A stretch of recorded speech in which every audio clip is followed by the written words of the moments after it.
Nouveau numéro de votre rubrique L'entretien du jour, mesdames et messieurs. Aujourd'hui, nous allons parler développement du continent africain et pour en parler, nous allons faire le lien avec le tabagisme en Afrique.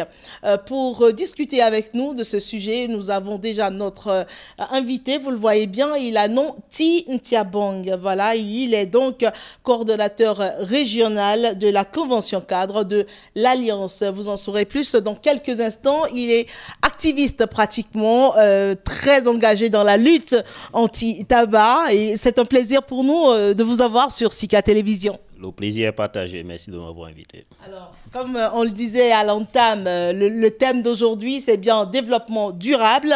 Le tabac, est-ce une menace pour l'Afrique, déjà d'entrée de jeu? Le tabac est une menace pour le continent africain, étant donné que l'Afrique est un continent en voie de développement. Et le tabac a un lien direct avec le développement. Vous savez, l'inclusion en 2015, lors de l'adoption des objectifs de développement durable, le contrôle du tabac a été fait bel et bien partie de ces objectifs. Et cela démontre clairement qu'il ne peut pas avoir un développement durable dans le monde ou en Afrique avec le taux de tabagisme existant. Je dois dire, la population africaine est très jeune, les revenus en Afrique sont croissants, l'industrie du tabac mène une campagne médiatique assez agressive dans la majorité de nos pays. Alors, ces trois facteurs contribuent vraiment à augmenter le taux de prévalence du tabagisme dans notre région. Aujourd'hui, le taux de prévalence du tabagisme en Afrique est, je pense, c'est 77 millions environ hein, de personnes. En termes de nombre de fumeurs, là, c'est une estimation datant de 2015, je pense, et puis une autre, en termes de taux de prévalence, c'est 77 millions.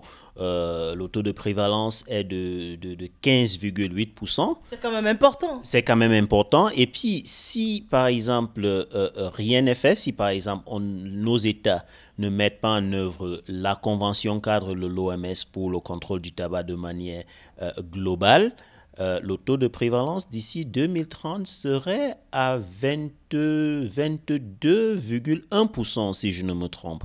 Alors, c'est un taux assez important. Et puis, face à cette situation, je pense que nos États africains ont vraiment intérêt à mettre en place des politiques assez scientifiquement prouvées, telles que prescrites par la Convention cadre de l'OMS pour la lutte anti-tabac.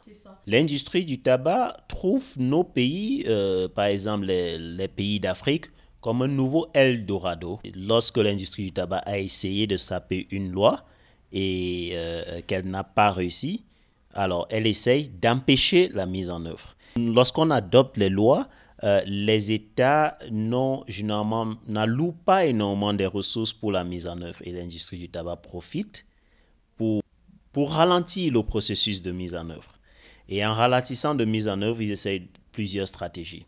Ça peut être des procédures judiciaires, ça peut être autre chose, ça peut être même d'autres stratégies, par exemple, qui violent indirectement la loi, parce qu'on peut violer une loi assez directement et de manière indirecte. Et lorsque nous parlons des violations indirectes, nous parlons surtout des stratégies de publicité, de parrainage et de marketing. Et tous ces facteurs, vraiment, continuent à augmenter le niveau de prévalence du tabagisme dans nos pays. C'est ça. Et on a comme impression que la meilleure solution, là, c'est d'accélérer la taxation des produits du tabac, quelque part.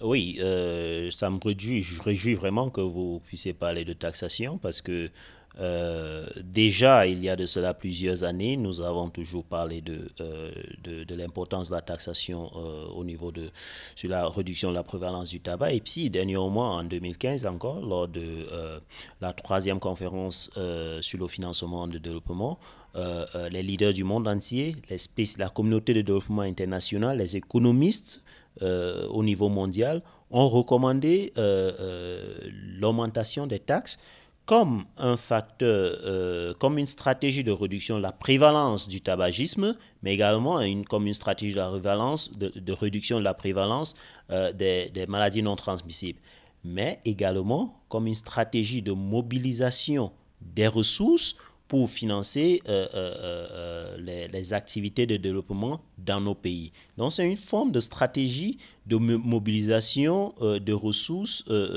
assez innovante. Et c'est important d'y aller par ce chemin parce que sinon les objectifs du développement durable ne seront pas atteints sur plusieurs points. Sur plusieurs points, et puis lorsque bon, nous pouvons prendre plusieurs d'autres objectifs, nous nous rendrons compte que il n'y a pas une industrie qui encourage l'échec, par exemple, de l'atteinte. Mais lorsque nous prenons l'objectif santé et nous prenons les cibles de l'objectif santé, nous allons nous rendre compte qu'il y a une grosse industrie derrière qui met tout en place pour nous empêcher d'atteindre nos objectifs. Et puis du coup, comme on a dit au départ, le tabac est lié pratiquement à tous les autres objectifs.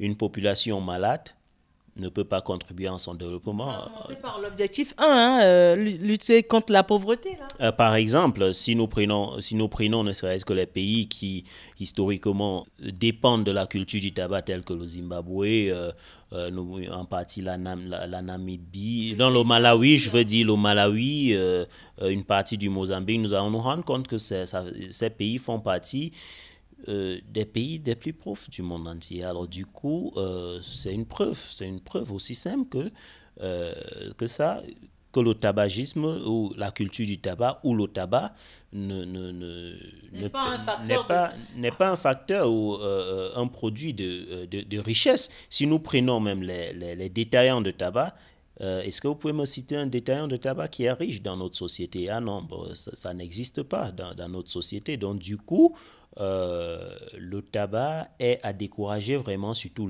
les plans, sur un plan social, sur un plan économique. Le tabagisme n'est pas encouragé. Vous êtes conseiller en plaidoyer contre le tabagisme depuis bien des années. Pourquoi est-ce que la lutte anti-tabac a du mal à aboutir en Afrique depuis qu'on en fait? Non, je dirais la lutte n'a pas du mal à aboutir en Afrique. Là, très souvent, j'aime préciser cela. Vous savez, c'est toute une génération que nous essayons de faire changer. Donc, nous travaillons aujourd'hui pas pour nous, nous travaillons pour les générations futures. Alors, le changement est assez lent, mais nous sommes en train de s'aimer les pions pour des résultats dans le futur. Alors, du coup, mais cela n'empêche de dire que oui, le changement est assez lent pour le moment en Afrique. Alors, nous avons plusieurs facteurs. Premièrement, l'ingérence de l'industrie du tabac. Dans tous nos pays, l'industrie du tabac joue un rôle, contrôle un peu le système. L'industrie du tabac utilise toutes les stratégies. Vous savez, le budget si nous prenons une industrie du tabac, que je ne veux pas citer le nom, on ne va pas faire la publicité et autres. Le budget de cette industrie est plus que le budget de tous les pays d'Afrique subsaharienne, si on exclut l'Afrique du Sud, par exemple. Alors, du coup, ceci dit, ils peuvent tout faire dans nos pays. Alors, malheureusement, nos gouvernements sont un peu pris dans ce piège. Le deuxième facteur également, c'est ce problème d'accessibilité du tabac. Tout le monde a accès au tabac. Et puis, malheureusement, je dirais encore, la publicité indirecte, directe et indirecte du tabac, le parrainage, la promotion et tout, que l'industrie du tabac mène, contribue vraiment à freiner l'évolution, à freiner le changement de comportement que nous souhaitons. Mais Mais également, si nous regardons par exemple des pays qui sont avancés dans le contrôle du tabac, c'est simplement parce qu'il y a eu un engagement politique.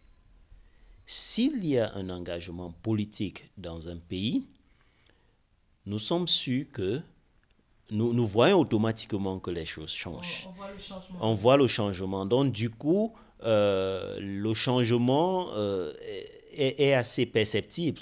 C'est-à-dire la mise en place, par exemple, des espaces 100% non-fumeurs.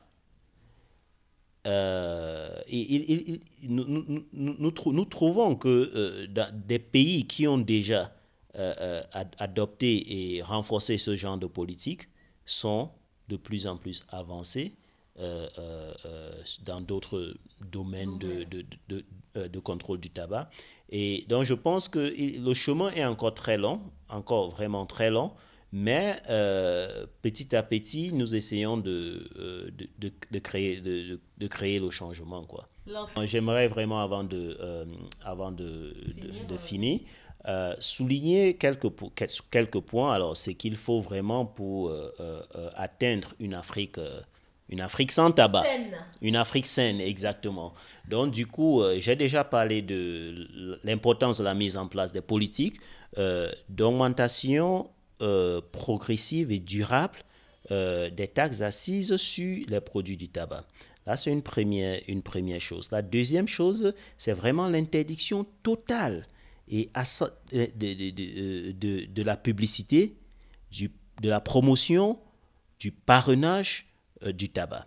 Donc, la troisième politique ou bien la troisième stratégie serait la mise en place des mesures 100% interdisant de fumer dans les espaces non fumeurs, ou disons dans les espaces publics ou dans les espaces ouverts au public.